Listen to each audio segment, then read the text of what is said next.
மின்மினி தமிழர்களுக்காகவே வந்தாச்சு முதல் hyperlocal social media app. உடனே டவுன்லோட் பண்ணுங்க. மத்திய இடைக்கால பட்ஜெட் நாளை தாக்கல் செய்யப்பட உள்ள நிலையில் கல்வி மற்றும் மருத்துவத்திற்கு உலக நாடுகள் செய்யும் நிதி ஒதுக்கீடுகள் பற்றி அலசுகிறது இந்த தொகுப்பு. இந்தியாவில் மத்திய மாநில அரசுகள் மருத்துவத்திற்கு தற்போது மொத்த உள்நாட்டு உற்பத்தி அளவில் 2.1% நிதி ஒதுக்கீடு செய்கின்றன.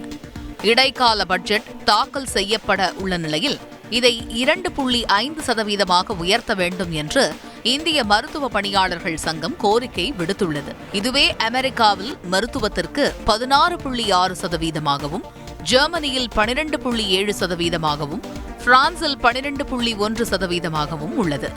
இந்தியாவின் அண்டை நாடுகளான சீனாவில் இது 5.59%, நேபாளத்தில் 5.17%, இலங்கையில் இது 4.07%, வங்கதேசத்தில் 2.63%, இந்தியாவை விட அதிகமாக உள்ளது ஒப்பிடத்தக்கது.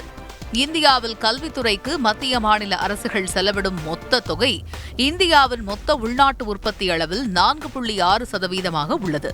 இதுவே பூட்டானில் கல்வித்துறைக்கு 8.14%, ஸ்வீடனில் 6.68%, அமெரிக்காவில் 5.44% உள்ளது. பிரிட்டனில் 5.33%, பிரான்சில் 5.25%, ஜெர்மனியில் 4.53% உள்ளது. அதே சமயத்தில் இந்தியாவில் ராணுவ செலவுகளுக்கு மொத்த உள்நாட்டு உற்பத்தியில் 2.43% ஒதுக்கப்படுவது குறிப்பிடத்தக்கது. ராணுவ செலவுகளுக்கு சவுதி அரேபியா 7.4%, இஸ்ரேல் 4.5%, அமெரிக்கா 3.5% செலவிடுவது ஒப்பிடத்தக்கது.